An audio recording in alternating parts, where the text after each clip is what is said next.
की बात है। धरती पर अन्न अपने आप पैदा होते थे, उनकी खेती नहीं की जाती थी।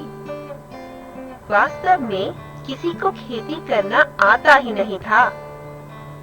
चना और गेहूं अपने आप जंगल में पैदा हो गए। वर्षा हुई, कुछ पौधे चने के निकले और कुछ गेहूं के।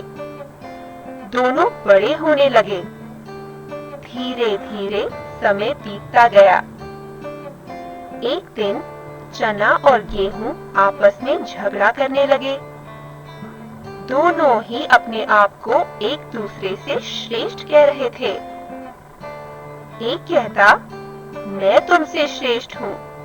दूसरा कहता, मैं। इस तरह तू मैं हो रही थी, पर वे किसी निर्णय पर नहीं पहुंच पा रहे थे। इसी बीच एक सियार उधर से आ निकला। दोनों को झगड़ते देखकर उसने झगड़े का कारण पूछा।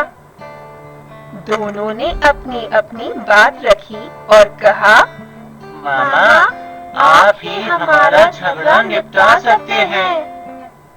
सियार ने गेहूं से उसकी विशेषता जाननी चाहिए। मेरा आटा, दलिया, सूजी और मैदा बनता है। रोटी, पूरी, जलेबी, हलवा जैसी खाने की वस्तुएं मुझसे ही तैयार की जाती हैं। मेरा साग बनता है, दाल बनती है। मुझे भिगोकर, भूनकर, उबालकर, अंकुरित करके लोग बड़े चाव से खाते हैं। मेरे बेसन से कितने ही प्रकार के नमकीन और मिठाइयाँ बनती हैं। मेरा आटा शीघ्र पक जाता है। यहाँ तक कि मेरे बेसन का प्रयोग उपटन बनाते समय भी किया जाता है। चना अपनी प्रशंसा में कुछ और कहता कि सियार बोल उठा, अब निर्णय की घड़ी आ गई है।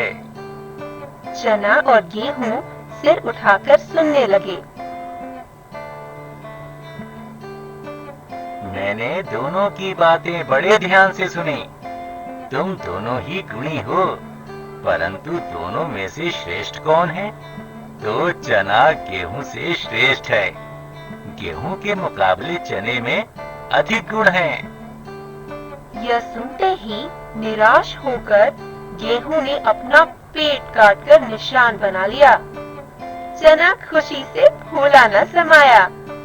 उसने खुशी में अपनी नाक ऊंची कर ली। कहते हैं, आज भी गेहूं के पेट में बना गहरा निशान दिखाई देता है और चने की ऊंची नाक भी साफ साफ दिखाई देती है।